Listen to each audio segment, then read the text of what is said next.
If I want to get the cheese in the middle of my sandwich, perfect, get that cheese Nice, pull, gooey, get the good delicious. cheese Yeah. pull, right? I'm going to go low and slow. If I want to burn the outside and just get that topical effect, co-egg, right? I'll turn the heat on really high, singe, put it in the microwave. You got to do both sometimes in real life, right? But that's the way I think I like to kind of explain the thought process around some of those things.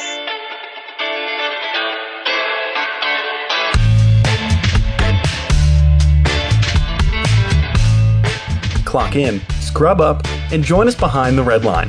You're listening to First Case, a perioperative podcast bringing you exciting interviews, engaging discussions, and innovative solutions that are changing the way patients receive surgical care. Each episode, we talk to frontline staff, perioperative leadership, and nursing entrepreneurs from across the country as they share their stories, experience, and expertise on the industry we love. From the back table to the boardroom, from wheels in to wheels out, we tackle the real-life issues affecting the OR. Whether you're tuning in for surgical service education or inspiration, we're glad you're here. And now it's time to roll back and start the first case.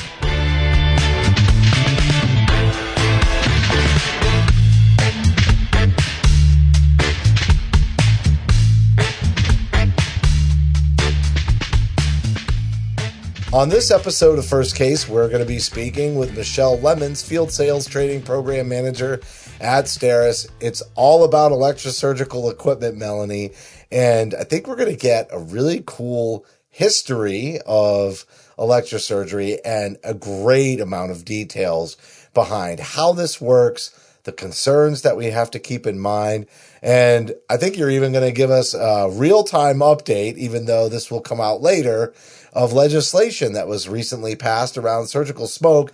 And certainly that's a timely and very important high-profile topic these days.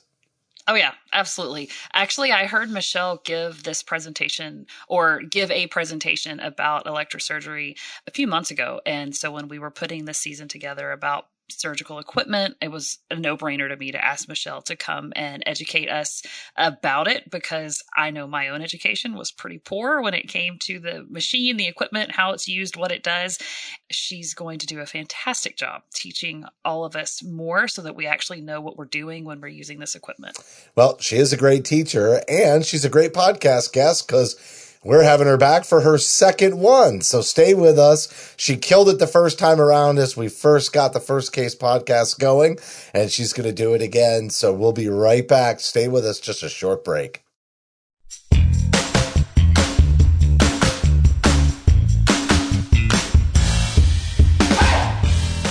I'm Melanie Perry. And I'm Justin Poulin. A 17 Studios production, you're listening to First Case.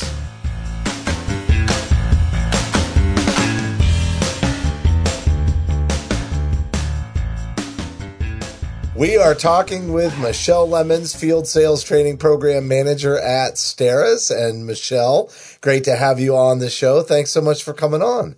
It's so nice to be here with both of you again.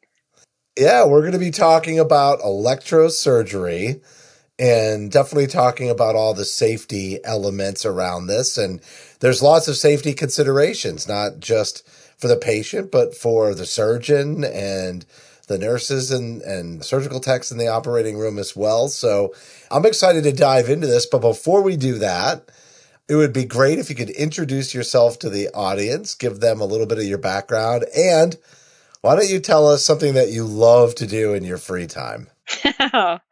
Okay, I'm going to think on that. I'm going to think on that one for a little while. That's why I gave you two questions. I know. That way you can think about the answer to the second one. So I am Michelle Lemons. Like you said, I'm the Field Sales Team Training Program Manager at STERIS. Sounds like a big mouthful, but it's such a great opportunity. So I'm a nurse by trade, and I worked in the operating room. I'm located in Minnesota, which I love. We're getting a big snowstorm right now, and I have 3 kids just running around crazy, going nuts from all these snowy days. So if you hear them, they're just a part of it. They're just a part of the environment. So I first worked at a company called Key Surgical, and I did operating room clinical education there after coming from the operating room.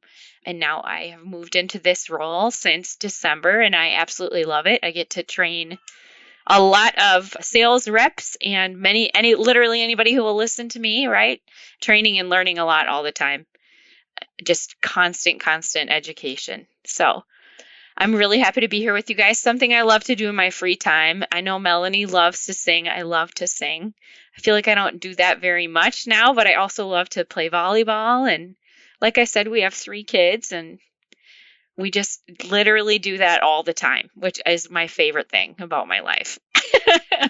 Volleyball is a great sport. I love volleyball, and I'm not very good at it, but I really did enjoy it a lot. So beach volleyball or gym volleyball? Which way are you going on that? I'm about 50-50, I would say. Gym volleyball is really fun because I'm not height advantaged in any way, nor am I like slim fit. Okay, I'm just doing my best out here. So I feel like in the gym I get a little more vertical, and I feel a little better about that. But sand I just love because you hurl yourself at the ground and no pain, and who cares? Exactly. It's just all about all There's about perks the to game. both, right? Exactly. Plus we have winter, so then you can do it all the time. Exactly. Yeah, you have the advantage of the indoor facilities so that you're not waiting forever. And that's not a very long summer in Minnesota, is it? No, sir. No. Not at all. Now, this isn't your first time on the podcast, so I do want to point everybody to one of our very earliest episodes. You helped us launch the First Case podcast, and I believe it was Bully and Scrubs was the title of the episode, and we focused a lot on, culture in the operating room, but we're going to get a little more technical for the conversation today. And you mentioned training a lot of the sales folks that are out there. Let me ask you this question. For somebody who's maybe newer to medical sales that's come onto the team, and, you're educating them around electrosurgery, what do you think maybe surprises them the most about electrosurgery, or something that you feel like you have to kind of really hammer home several times that might just be foreign to somebody who didn't actually work in the operating room, with these devices? Yeah, I think the first thing, and even as I think about electrosurgery, having used it, so experienced or new, there's no real standardized set of training for surgeons using this technology, really. It's sort of the same way as we do in the operating room, just very handed down knowledge. It's not as technical maybe as then when you start to get to know the moving pieces. I know that we've talked about this a little bit before too, or like thinking about something like an IFU, right? We don't even go there. We're kind of like, hey, this is how you use it. This is what it's supposed to do. And then you start using it based on somebody else's experience and somebody else's kind of guideline, just word of mouth. So I think that surprises a lot of people for some technology in the operating room, and specifically this. We know that there's a lot of good research that shows that people don't necessarily, if they took a test on the kind of the basic how to run this machine, they get things wrong that are very straightforward. And a lot of that is like, maybe that's not my role, or maybe that's not I'm not going to be the one who puts the dispersive pad or Bovie pad people say on. So I just don't know how to use it. So there's a lot of that. And I think people are like, whoa, you're applying electrical current to a patient, and it's not this standardized set of training that you take very seriously.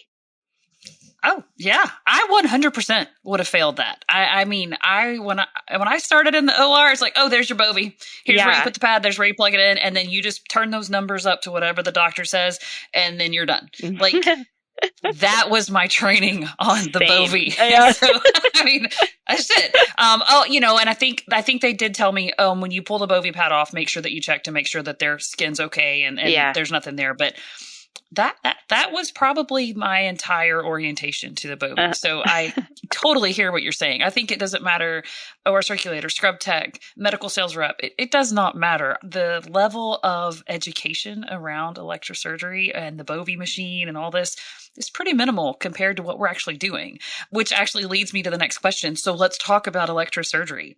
What is it? And, how does it work? Mm-hmm. So really, in the most basic way that I kind of like to describe it, especially like you're saying to maybe somebody that's new, is we are using a device, right, to apply electrical current to a patient's body to get a desired tissue effect. And it sounds like I'm kind of like, blah, just sputtering words out of whatever, but I'm choosing those words very carefully because that's technically literally what we are doing. And that's the way, if we think about it that way, we can troubleshoot if things go wrong. If I say I'm applying electrical current just into your hand, and then I tell you to look for anything, what would you be looking for? Yeah, like a burn. Exactly. So if we kind of describe it the way that we're going to use it, it helps us think through, because when I first, same Melanie, I echo that 100%. They're like, check the skin, see if anything's wrong. I'm like, what am I looking for? A bruise? Is like a tissue tear from taking off this sticky pad? Like what? So we just don't really talk about that well. So what we have is a device that gets plugged into the wall, which is our electrosurgical unit, right? And that takes the 60 hertz of electrical current from the wall and, kind of voodoo magic inside, right? That sounds a little crazy, but it really speeds it up to about 500,000 hertz. We then use that electricity through an instrument to apply it to the patient's body, again, get that desired tissue effect.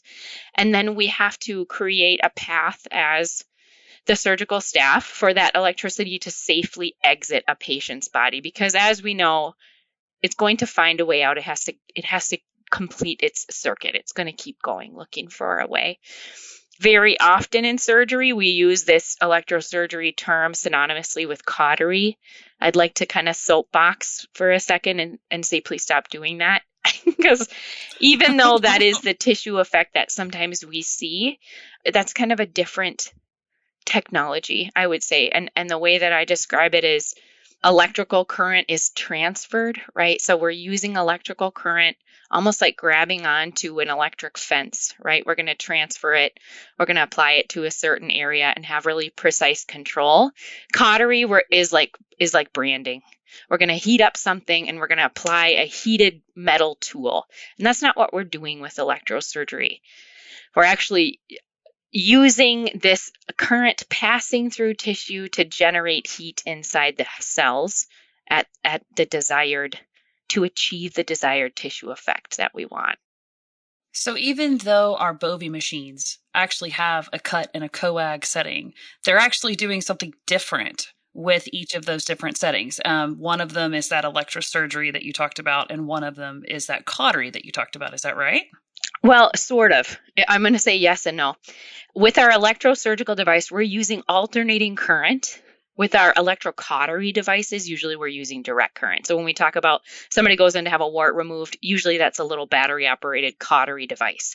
And that's different than what we're using in the operating room. And the way that we achieve the different tissue effects like cut or cautery or coag, right? We kind of use those words to think about it. Is those are actually just settings on the device for, it's talking about voltage and current over time. So for coag, we would have higher voltage for a short period of time. It's like on and off. For cut, we're going to have a low voltage all the time. So the way I think of this, I understand this.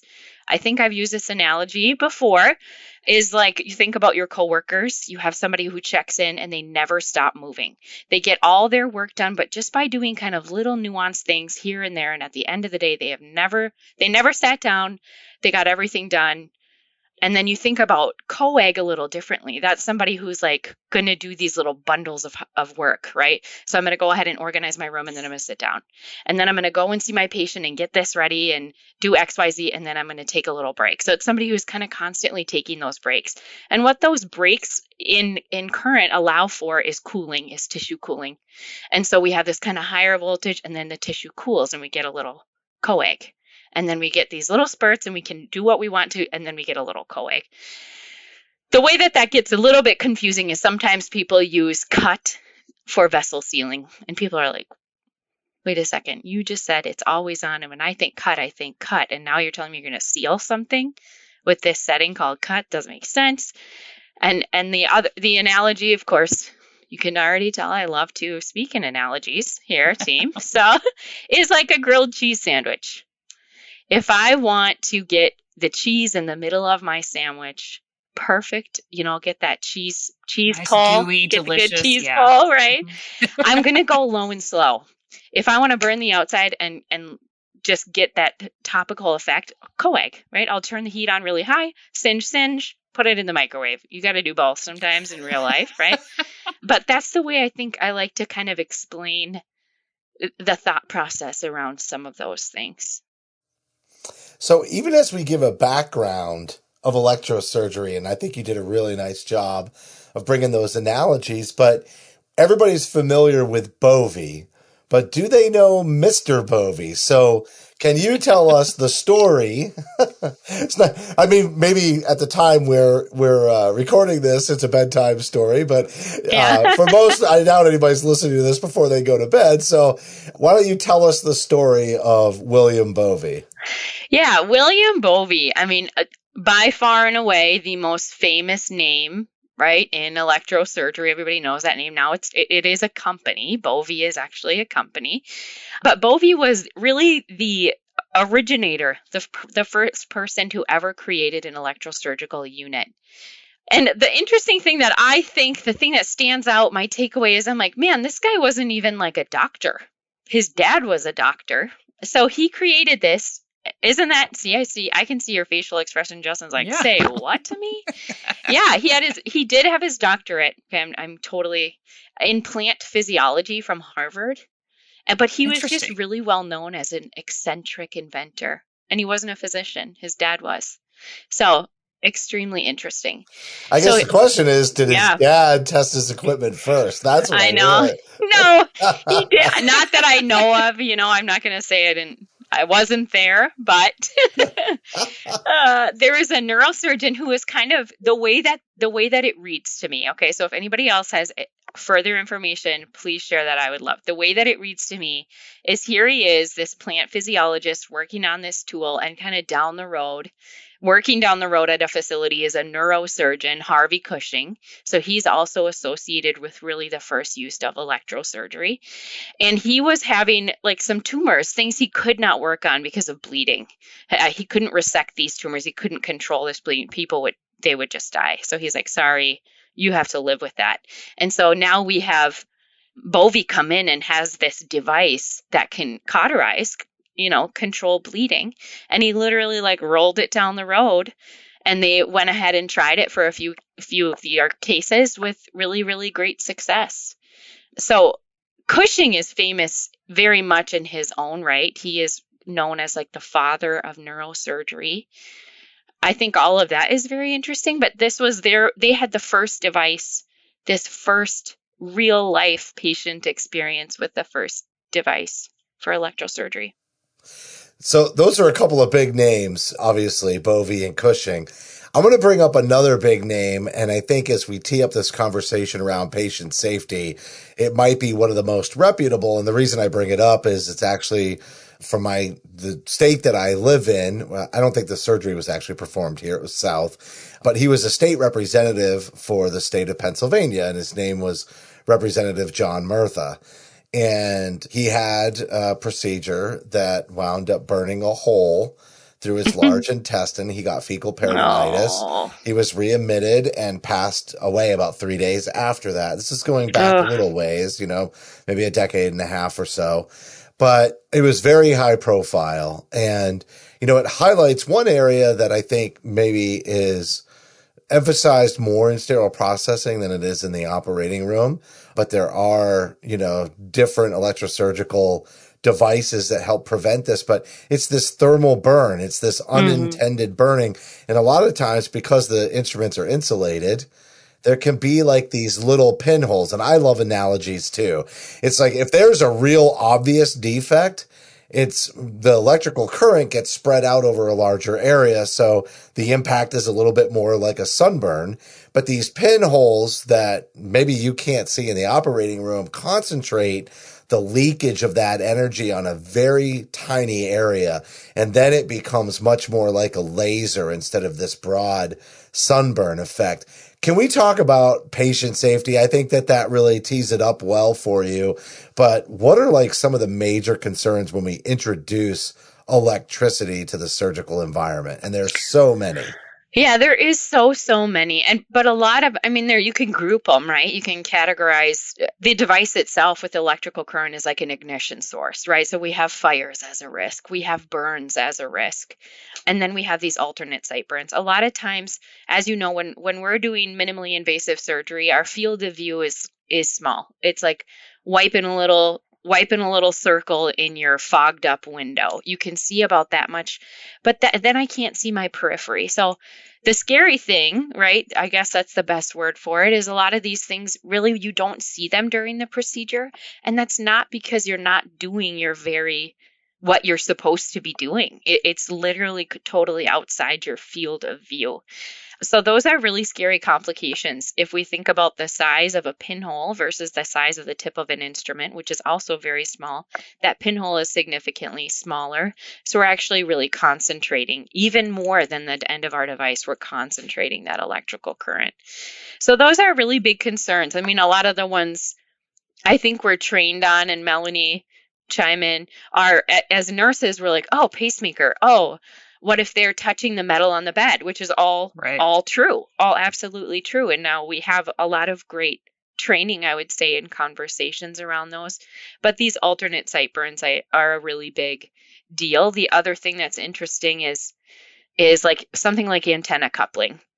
So my cord from my energized device could just be kind of bundled up with other cords. And now I've energized those cords to whatever those devices are. So there's a lot of things that we kind of, like, the best word for it really is sort of just don't think about or take for granted. And it's not because people don't care. I'll say that till the end of time. It's just as you learn better, you do better, those types of things. So we should have our cord away from the other cords. Those type of mitigate risk as much as possible. You're talking about those blind spots, right? It's outside of the field of view. And quite literally during the procedure, we can only see what is ever in the field of view of the scope. But we're also talking about some other blind spots, areas that maybe we aren't as heavily trained on, et cetera. And even the OR, as you talked about, for fires, it's a highly oxygenated environment because we're, giving the patient oxygen during the procedure because of the blood loss and to compensate for that. But that also, what is the fuel for fire? It's oxygen. And what do you need? A spark. And so Melanie, certainly piggyback on that. But, we do have some things, quote unquote, working against us, so to speak, with what we're bringing into the surgical environment. Mm-hmm. So I have some kind of fun, quote unquote. We'll talk. I would like to talk a little bit about IFUs. I know we like to talk. We love talking about IFUs. Melanie's like, yes, Michelle, say the IFU. So I have a couple. I was looking these up and full nerd, like laughing up to myself. Laughing about an IFU. That's where I'm at now in my life. Okay, so true or false? I'm going to say some IFUs because every electrosurgical unit anybody uses at their facility is going to have their own specific IFU. Here's your plug. Go find it. Look at it, read it, have your own laugh and be like, holy crap, I didn't even know it said that in there. I can't believe some of these things. I'm like, I just had no idea, right? That certain IFUs said certain things. So true or false? I love it. Quiz time. Quiz. it. Yep, everybody's ready, right? Some IFUs contain intended user profiles that detail the minimum and maximum education and understanding requirements for the user of an electrosurgical unit. True or false? This is a trick question. It sounds so far-fetched, I'm just going to go with true, because that just seems so weird to me. But Yeah, I don't sure, know why how not? you would imagine that question Yeah. if it wasn't, you It's know, a little if too that, specific. yeah. So I'm going with true as well. it's true. But based on what we already talked about, there Yeah. not being formal training, I'm actually kind of shocked that this one isn't a false. Yeah, it's true. And some of these IFUs even contain requirements for the user's vision and hearing capacities. Really? Wow. Get out of here, right? Your education level, your hearing, your vision, and that's all included in an IFU Yes. for a Bovie machine? Yes. I'm not going to say Bovie just because I'm of the sorry. name associated. Electrosurgical unit. There. Yeah. Thank you. Thanks. Yes. I know. What's the It is, rationale it is, behind that? yeah. I mean, there has Yeah. to be, you don't put it into an IFU randomly. Mhm. So why would that be a requirement? What's the purpose behind that? Safety, safety all day. So a lot of times on our machines, there's feedback. So you're applying electrical current, and now a lot of some of these devices have implemented these feedback sort of alarms to say, like, here's how much energy went out, here's how much I got back, or like, hey, this is activated, it's on. So if like the pencil, say you're using a pencil, is supposed to be kept in sort of a little container on the side of your sterile field.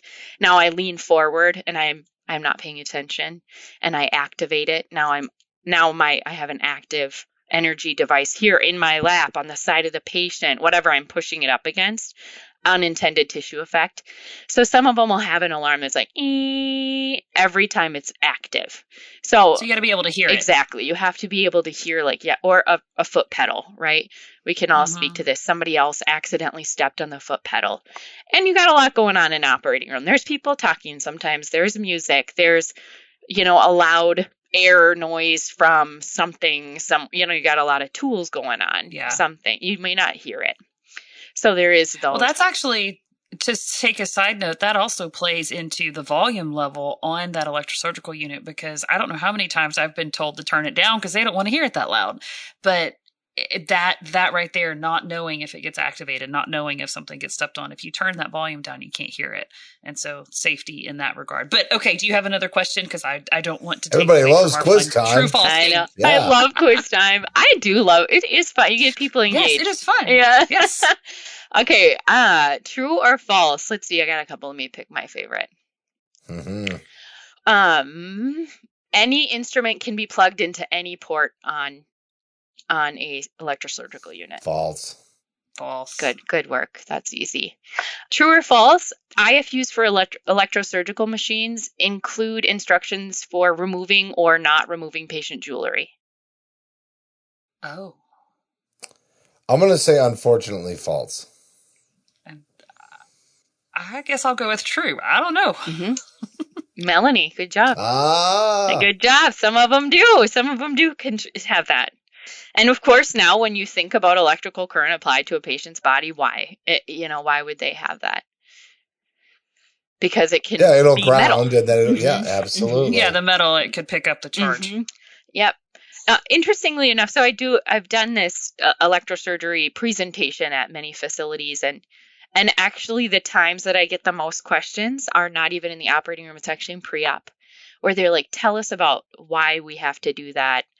We kind of heard that you said this during a thing, so why don't you tell us that? Because that's kind of where we need to be having a little bit more of that conversation too, which interesting.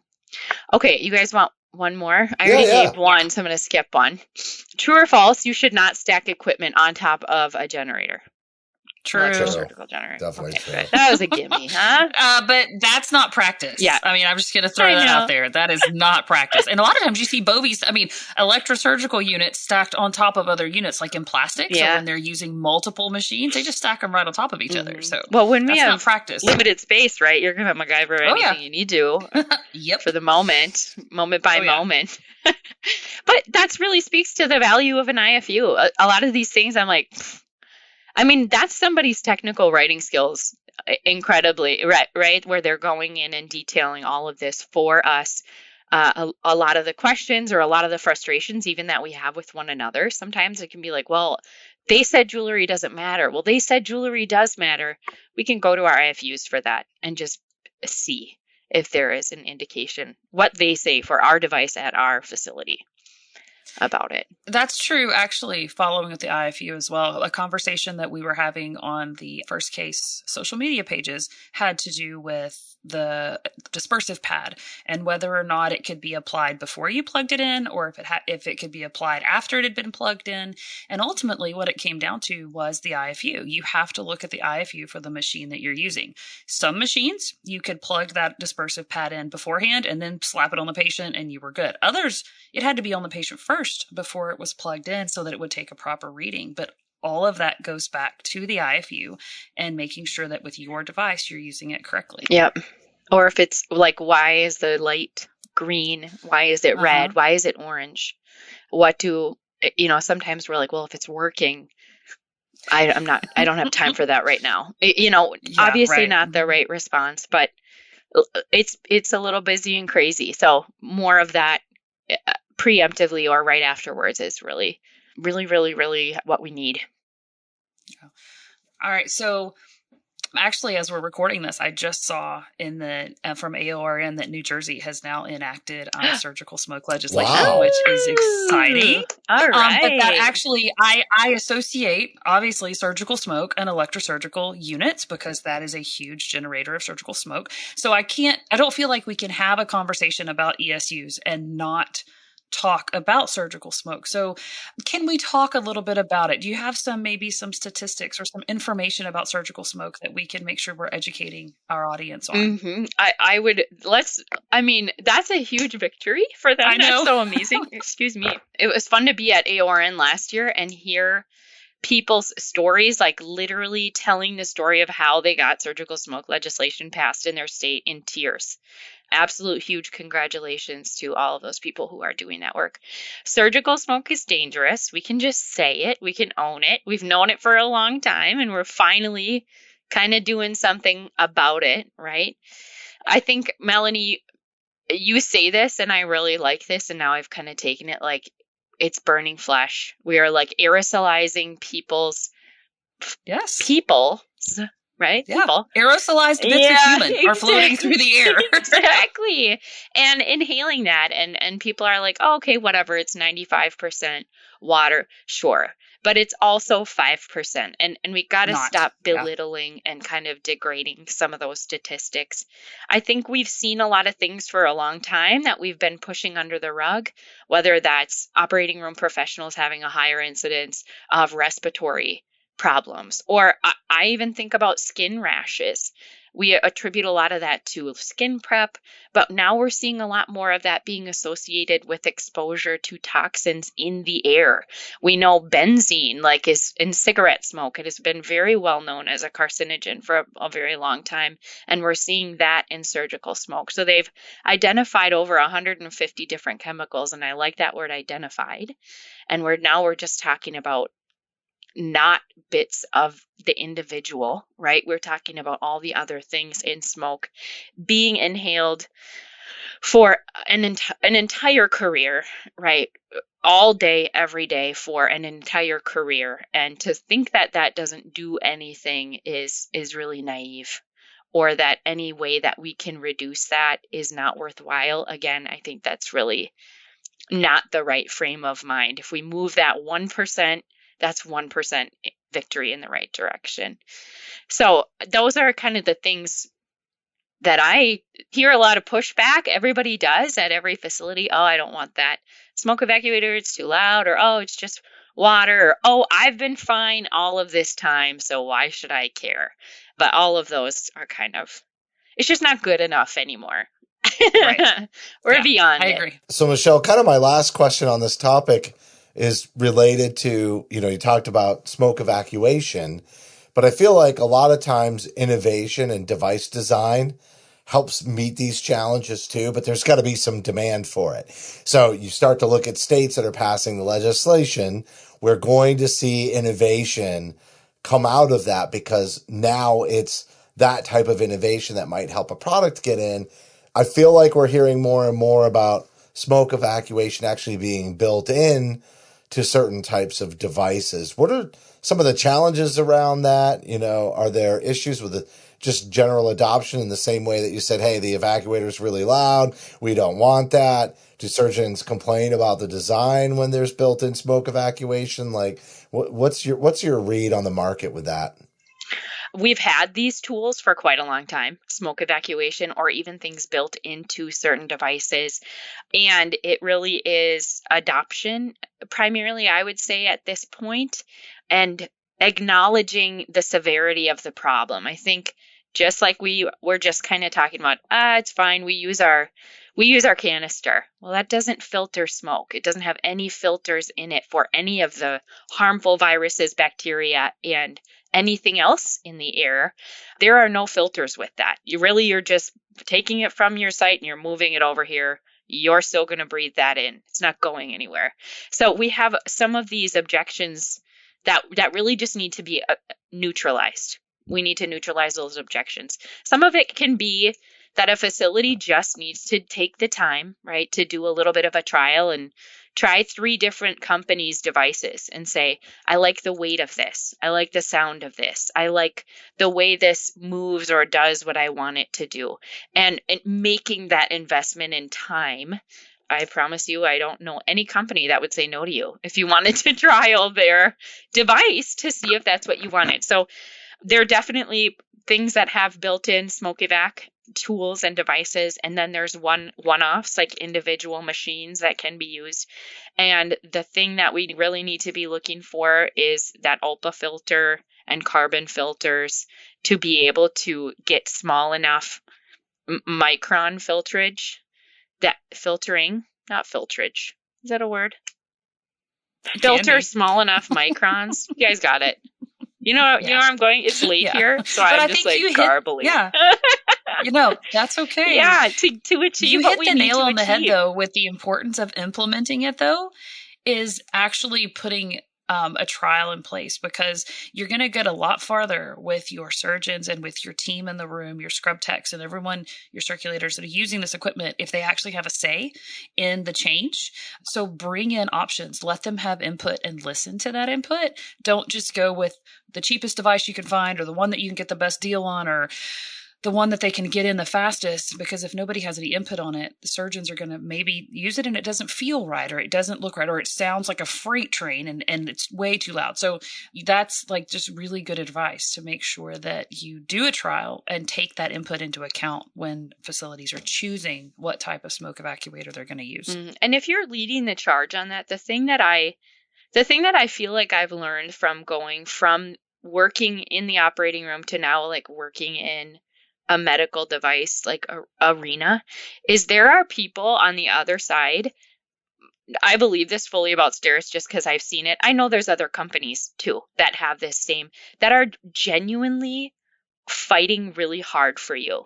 They want to make the device that you need to suit your exact need, to refute all the no's, to make your occupation and your patients safer, because surgical smoke affects everybody. Whether you're talking about the turnover crew or you're talking about the surgical tech and surgeon right there, you're talking about sterile processing. It's not just, it goes somewhere. You're opening the door, you're opening everybody up, and then that patient laying on the table. So there's a huge crew of people who want to make their device exactly what you need it to be, and also who can help you have those really significant conversations with your decision makers that, or you're a really tough person to say, like, what do you need? Do they like clinical research? We can give you that.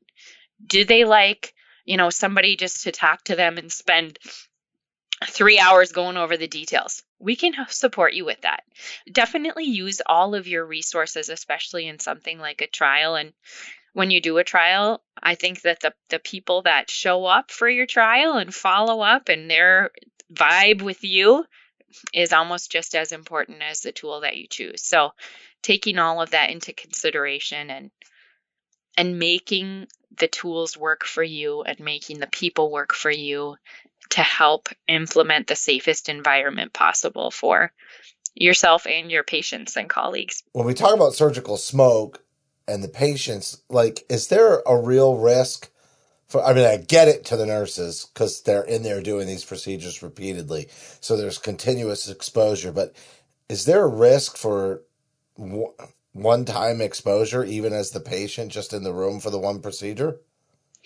I would say yes, in a couple different ways. It's a lot of times surgical smoke, and I'm not trying to cheapen it by saying this, is compared to like cigarette smoke. So if you're sitting in the room with somebody, any exposure is negative exposure. And now you're kind of sitting there. The other way I think we're really seeing this is certain viruses and cancer. We have this stuff being like, there's been implications of like a surgeon getting a specific virus in their nares from a patient. There's a lot we don't know, but then also every bit of exposure to surgical smoke is significant, and patients in the room have just as much risk because it's their body, so to speak, that I guess they're breathing, but the carcinogens and things in the smoke, that's not the same. And so they are being exposed, and they are also, it's the air in the room. They're exposed just as much for their case, even though they have that one case exposure. Well, what about the patients who've had 20, 30 surgeries, and they weren't just 30-minute procedures? Those patients are also being exposed multiple times to surgical smoke as well, and the carcinogens that we know are in that surgical smoke. Yeah, it's just really, I feel like there's so many ways my mind goes, where even like our room turnover, how great is our air exchange? If you are working in a hospital that hasn't been renovated in 40, 50 years, you still have to meet the standard of air exchanges. But now we're seeing a lot more and having a lot more conversations about air quality in our rooms. Like in other countries, they are putting, in our country, I mean, I just had a conversation earlier this week with a facility where they were doing air sampling every week, a couple of their people at their facility, but they were doing it at 4 a.m. And even then they had to meet like a certain threshold, and they were meeting that, but it's 4 a.m. There's no case, there's no people, there's no surgical smoke, there's no patient. And so now we're going to have, let's check it at 4 in the afternoon during a case in 6 different areas. Yeah. So I think that will be very revealing as we get better. And as we figure out how to do very high quality air quality sampling, that's going to reveal a lot for those patients, whether it's a short period of time or the professional's entire career. Yeah, we need some serious epidemiology behind this. So, Michelle, great job on the interview today. Lots of food for thought. The time goes by so quickly, but I love the topic of electrosurgery. I'm sure you could tell. I'm sure we could talk about this for a long time, but, especially the patient safety and the employee safety, and how that ties into surgical smoke and a lot of the legislation. It's just obviously a very important initiative. So thanks so much for coming on. Yeah, thanks for having me. It's nice to see you guys again, and I'll be seeing you soon, Melanie.